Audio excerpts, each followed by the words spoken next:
All right, y'all, so another good lesson, another moment for learning here. This is a Liriodendron tulipifera, a tulip poplar. These trees were a lot more famous years and years ago, but still are. They grow straight up. A lot of us use them for tree houses and things like that. And look at the leaf. Now I'm gonna show you another tree. Look at the leaf on that Liriodendron. I'm gonna try to bring it down some. Can you see that? That's the Liriodendron tulipifera. But at the same time, we have over here Liquidambar styraciflua, which is a sweet gum. And if you look, you see that? A sweet gum. The leaves look like what we think a star is, right? Very, very beautiful. Sweet gum, Liquidambar styraciflua. But check out these leaves. They can be misnamed. You can call this one a Liriodendron tulipifera and call this one a Liquidambar styraciflua. But you must look at the lobes, you must look at the points on each leaf, look at the petioles, also look at the branching habit of the plant. And you will know, oh, let me see. This is a sweet gum. This is a Liquidambar styraciflua. And this one, because they have no, do you see this? A huge difference, right? We would think that this is a sweet gum, but look at the lobes here. There's no star going on here. They look like mitts. They look like mitts. Very, very beautiful trees. Extremely beautiful trees. It is very important for us to know where we live and what lives with us. Very, very important. A lot of our medicine, all of our medicine comes from nature. All of it, everything. Our ancestors have been using it for years in America, in China, in Europe, wherever your people are from.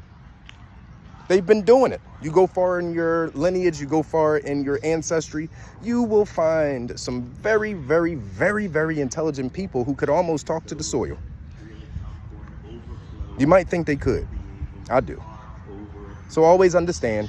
See, this is another Liquidambar styraciflua. Again, you see that leaf. Oh, I'm sorry. You see that? Do you see this? Not a Liquidambar styraciflua. This is a maple tree. And it was a dead giveaway because of the samaras. You see those samaras? Those are called samaras. Those are the seed pods of Acer, of the maple tree. And again, you got to look at that leaf. Look at how these leaves curl up. I was coming on it. I need glasses, y'all. It's been years. I've been doing this for years, right?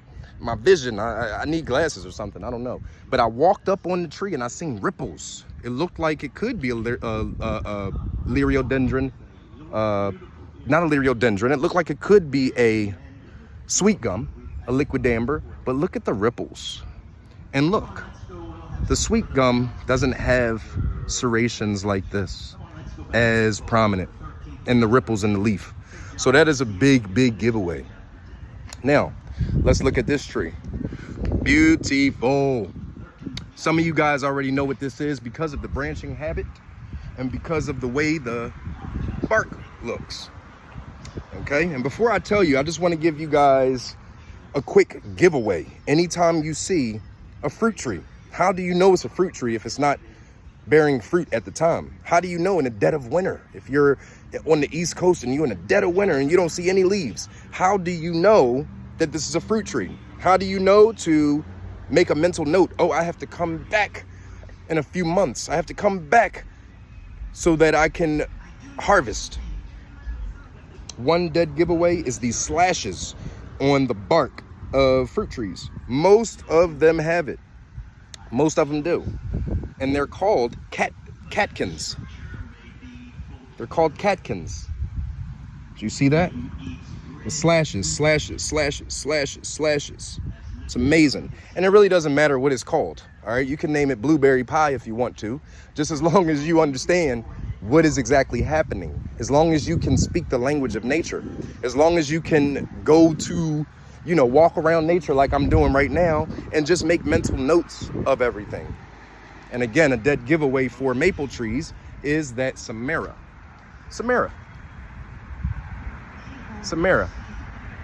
Okay? Just a couple notes about trees, and I really want to start doing plant walks and taking people out into nature and just showing them how easy it is and how glorious nature actually is and how much nature wants to embrace us. Nature leaves certain clues for us. How do animals know certain things? How? Because trees, plants, the ground, the soil leaves clues. There's certain clues for us to pay attention to. Pay attention. Don't go out here being hungry, y'all. Don't go out here being hungry, y'all. Look at this Gladitsia triacanthos. Gladitsia triacanthos. I'm looking to see if there's any thorns. And there are thorns. This is a Gladitsia triacanthos enormis. Enormis is without anybody Latin botanically sound, please help me out here. But the Gladitsia triacanthos enormis means without thorns. So this is a honey locust tree, very beautiful honey locust tree. And if it has thorns, it's called a Gladitsia triacanthos. If it doesn't have thorns, it's called a Gladitsia triacanthos enormis. Yes, very important to know these things, y'all. I'm telling you, we go to the supermarket all day.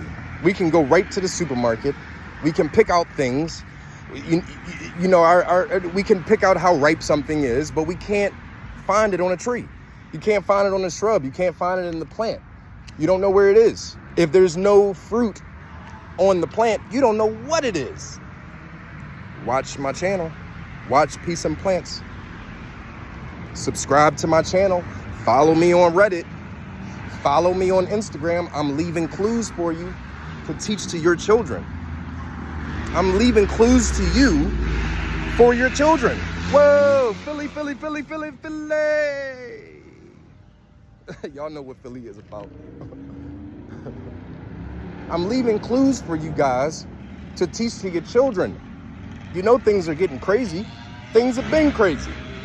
You know you can't trust the food. We all know this. It used to be a, you know, some conspiracy type of stuff. You can't trust the food. Now it's on the news. You can't trust the food, but it still is easy. It's still very, very easy to connect with nature. It will never be hard, ever, no matter what happens. No matter what happens in the world, nature is always calling you, always calling you, always calling you. You guys see, when I get dreams, I get up. If I have a dream about something or a plant or something like that, I go find out what that dream was about. If I have a premonition, if I have a feeling about something botanically, nature-wise, I go find out what in the world am I feeling? What is this? And every single time I find what I came to see. Always understand. Again, this is a Platanus acerifolia. And I want to show you guys why, you know, I said maple tree, acer. The genus for the Latin, the genus for a maple is acer. So why is this one called Platanus acerifolia? Are they in the same family? No, they are not. But why it's called that is because of the leaves. This one is like not doing too well right now, but the leaves kind of reminds you of a maple tree.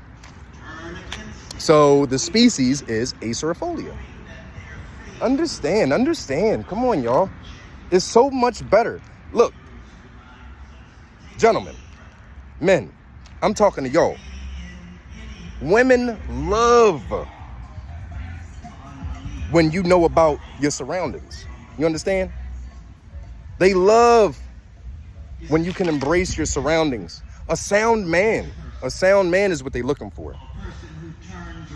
A sound person.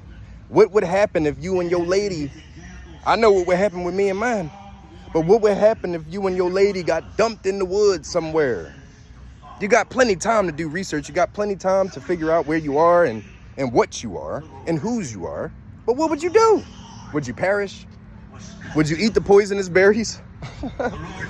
Would you touch the poisonous oak? Would you just let it brush by you? What would you do? It's time, y'all. It's time. It is time. It is time. It is time. It is time. Yes. Get with it. Much love.